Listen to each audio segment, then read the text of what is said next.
Ayan, good morning po sa ating lahat. Ayan, okay. Masaya po ba kayo? Amen. Pag masaya kayo, palakpakan niya natin ang ating Lord. Ayan. Sabi niya sa ating Panginoon, sabi niya ni Brother David, parang yung palakpak na para sa Diyos ay mataas. Kaya po kailangan mataas yung sa Diyos dahil siya yung pinakamataas sa lahat. Amen? Siya po yung inilagay na may pinakamay authority sa lahat dahil siya yung ating manlilikha. Amen? Sabi po sa awit 9, 1 and 2. Ito, lagi nyo na po ito siguro naririnig. Alam. Sabi po dito, O Panginoon ko, buong puso kitang pasasalamatan. Nakanta po yan, no? Ang kahangahangang ginawa mo, Yahweh, aking isasaysay. Dahilan sa iyo ako ay aawit na may kagalakan, pupurihin kita, Panginoon, namin kataas-taasan. Sabi po, isang biyaya po sa ating Diyos na gumising tayo kanina. Amen? Biyaya po, nakarating po tayo ngayon. Amen? Isang biyaya na po isang linggo natapos na pagtagumpayan po natin. Kasi kung sa aga ng ating lang, wala po ito. Amen? Hindi po natin kakayanin. Kapag sabi na po, malayo sa Diyos, ay hindi natin kaya. Hindi natin kaya na wala ang Diyos. Amen?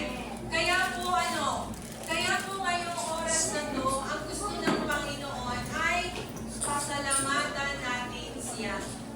Dapat ituon po natin yung ating pong buhay, yung ating pong oras ngayon. Di ba pag mahalaga daw po ang isang tao, binibigyan ng oras?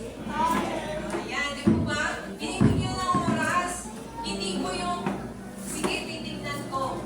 Church pa tayo ha, sis, brother. Sige, titignan ko. Nakatuto ko kayo doon. Titignan ko. So, ibig sabihin, parang wala lang, hindi ko mahalaga sa kanya ang Diyos.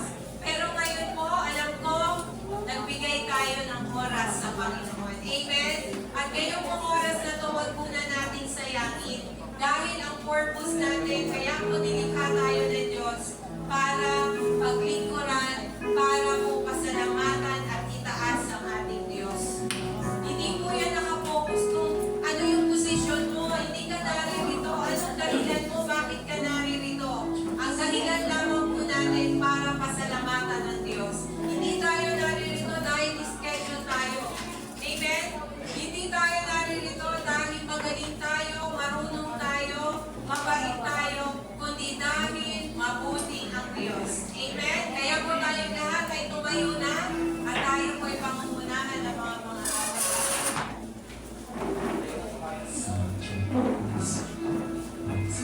Ayan, isang mapagpalang umaga po muli sa ating lahat. Ayan, before po tayo mag-start, pwede nyo po pang pakibagin na isang magandang umaga yung mga katabi mo. Ayan, ayan, praise God, hallelujah. Ayan, sa ating pagsamba ngayon sa ating Panginoon, ayan, pangunahan po muna natin ito ng isang awitin at papuri para sa ating Diyos sa buhay.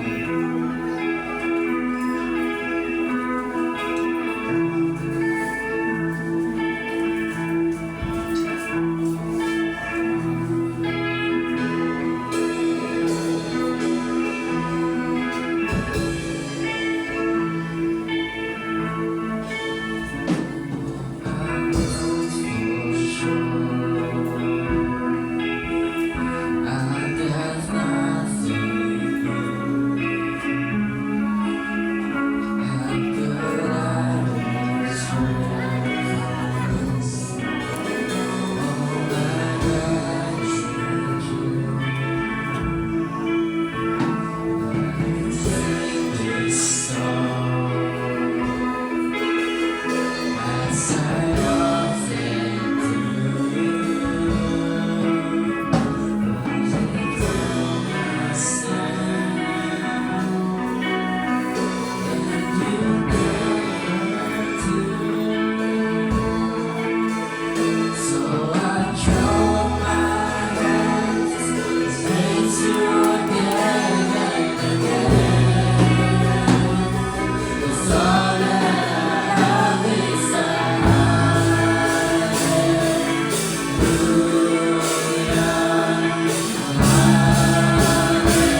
nagbibigay ng kagalingan, Panginoon.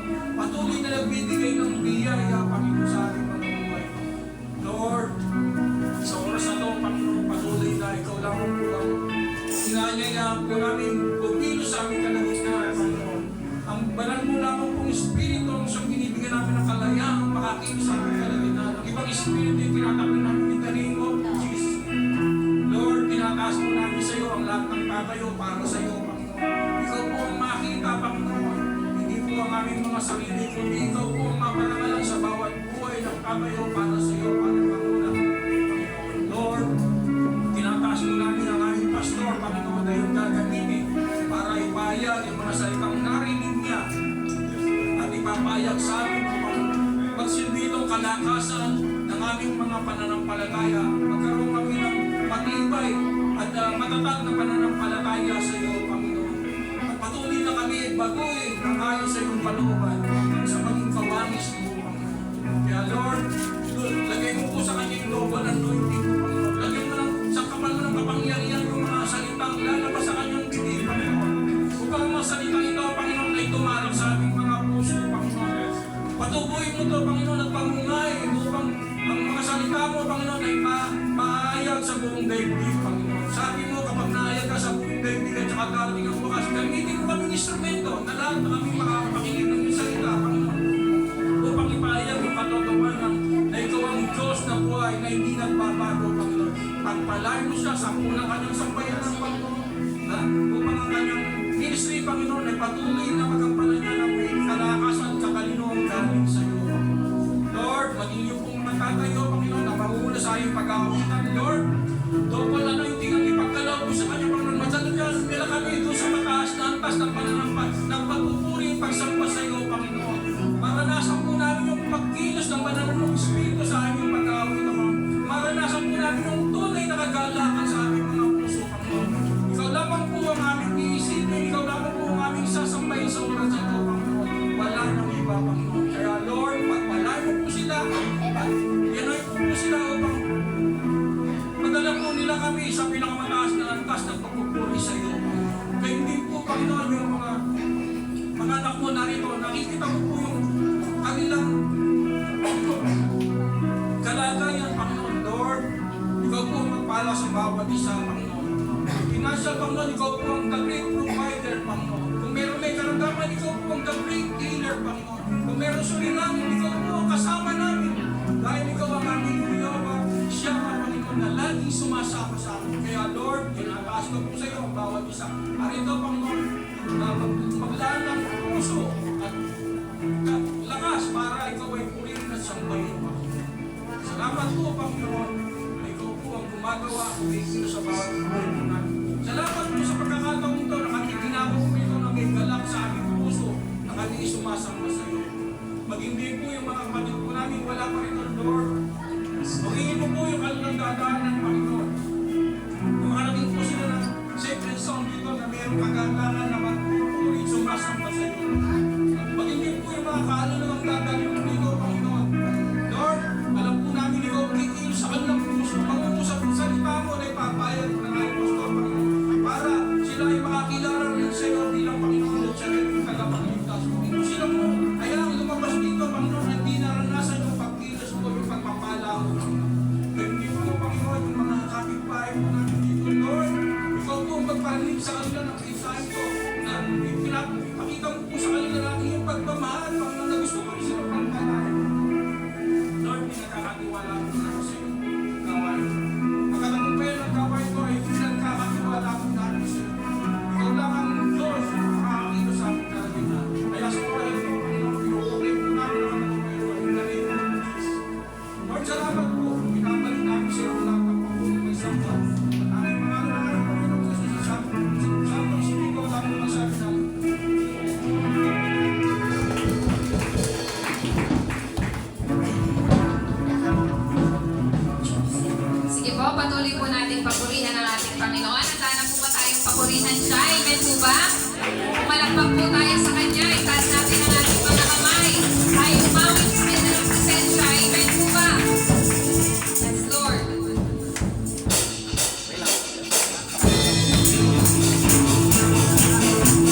Marami pong salamat, Panginoon, sa pribilehiyo, Panginoon, na ibinigay mo sa bawat isa sa amin, Lord, na tumanggap sa inyo. O Panginoon, lubos mong puso, Panginoon, na pinararamdam mo sa amin, Panginoon, kung gaano kami kahalaga sa inyo, Lord. Maraming salamat dahil hindi lang ikaw ay aming Savior, kundi kaibigan ka namin. Kaibigan ka namin na nalalapitan namin sa lahat ng oras, sa lahat ng sandali, Panginoon. Kung kami man ay nag-iisa, Panginoon, sa buhay, nandiyan ka, hindi kami nag-iisa, Lord. Kasama ka namin, Panginoon. O Lord, sabi mo sa John 3:16, gayon na lamang ang pag-ibig ng Diyos sa sanlibutan. Kaya ibinigay mo ang iyong bugtong na anak upang ang sino mang sumampalataya sa inyo ay hindi mapahamak, kundi magkaroon ng buhay na walang hanggan. Nandiyan ka, Panginoon, upang tubusin kami, Lord. Maraming salamat, Lord.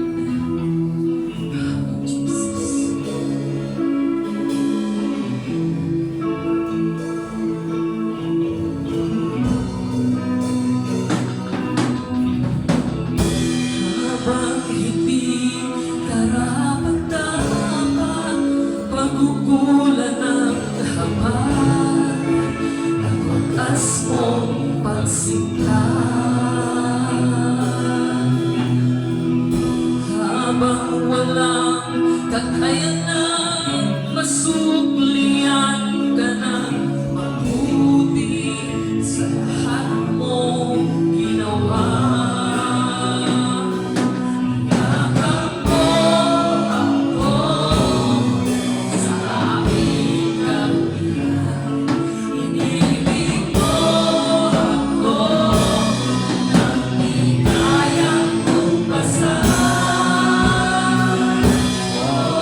lahat, Panginoon, sa aming buhay at maging sa aming buhay na pagtotoo mo. Oh Lord, we praise you, O God. We praise you, Almighty God. Yes, Lord. We Lord, in Jesus' name.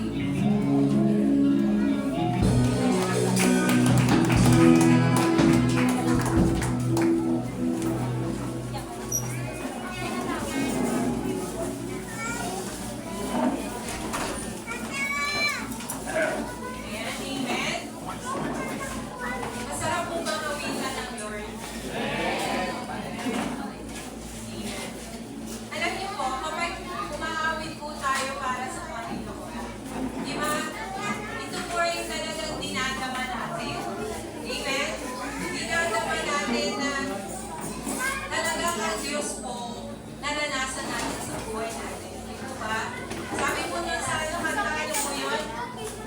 Yung biyaya ng Diyos ay, saan po describe sukdulan?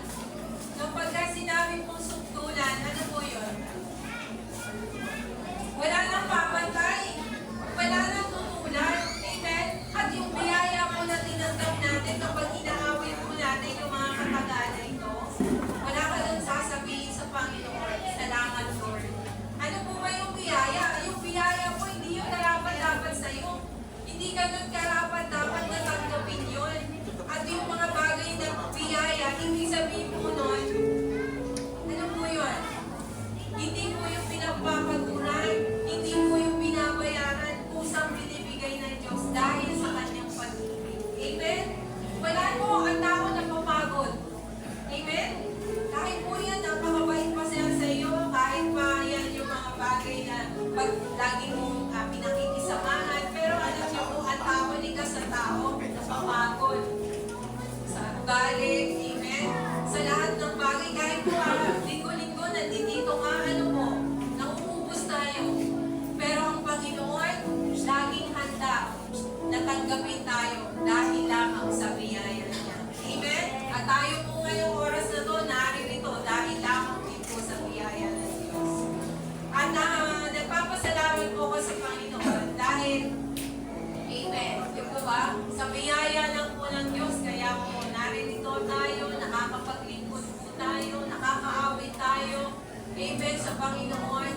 Dahil kung hindi lang din naman po sa Kanya, maaari po wala tayong hindi tayo po nakagising kanina umaga. Amen, at sa biyaya lang po niya yun. Kapag ka po yun sa umaga pa lang, marirealize mo na napakabuti ng Diyos, nakakulan po ako ulit, Lord. At meron po akong muling lakas para gamitin para sa iyo. Amen? Ngayon po araw na to, yan po yung ginagawa